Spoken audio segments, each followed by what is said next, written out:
आदरणीय सभापति महोदय, मैं आपका धन्यवाद करना चाहता हूं। आपने बोलने का मौका दिया और एक बहुत महत्वपूर्ण विषय है चुनाव सुधार का।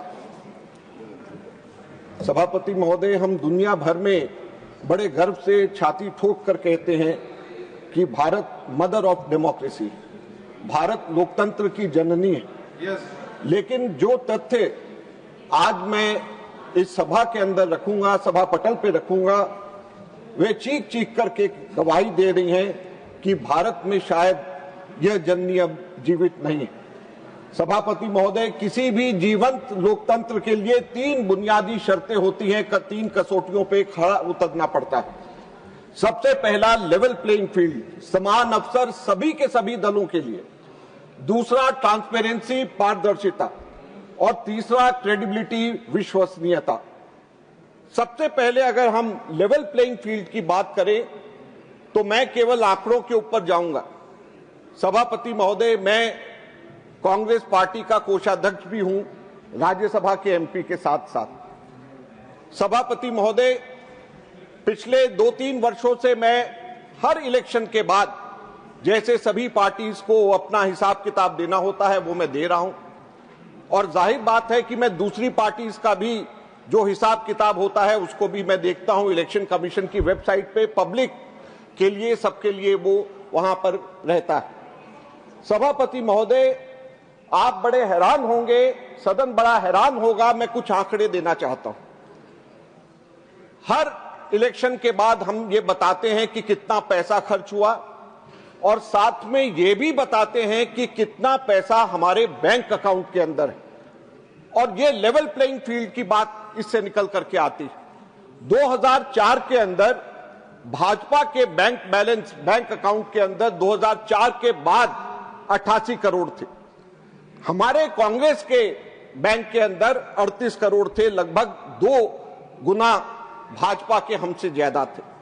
हमारी सरकार आई, ज्यादा हमारी स्ट्रेंथ थी, तो ज्यादा स्ट्रेंथ के बेसिस पे हमें ज्यादा पैसा मिला, और भाजपा के बैंक के अंदर 150 करोड़ रुपए 2009 के बाद में आए, और कांग्रेस के बैंक अकाउंट के अंदर जमा 221 करोड़ रहे।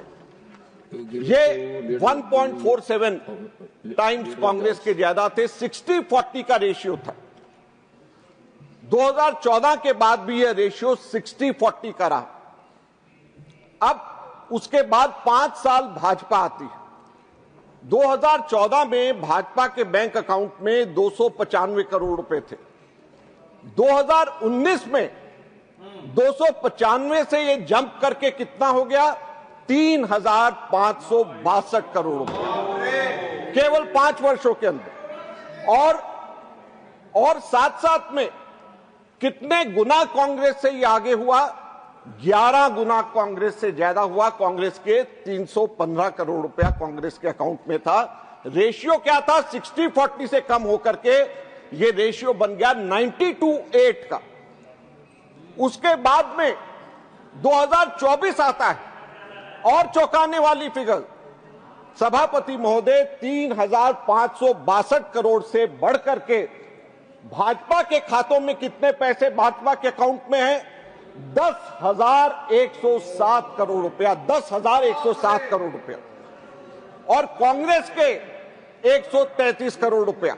75 गुना भाजपा के पास में कांग्रेस से ज्यादा पैसे बैंक अकाउंट के अंदर हैं। तो किस तरीके से लेवल प्लेइंग फील्ड है, किस तरीके से विपक्ष जो है सत्ताधारी पार्टी का मुकाबला करेगी। और रेशियो क्या है? 99:1 का रेशियो।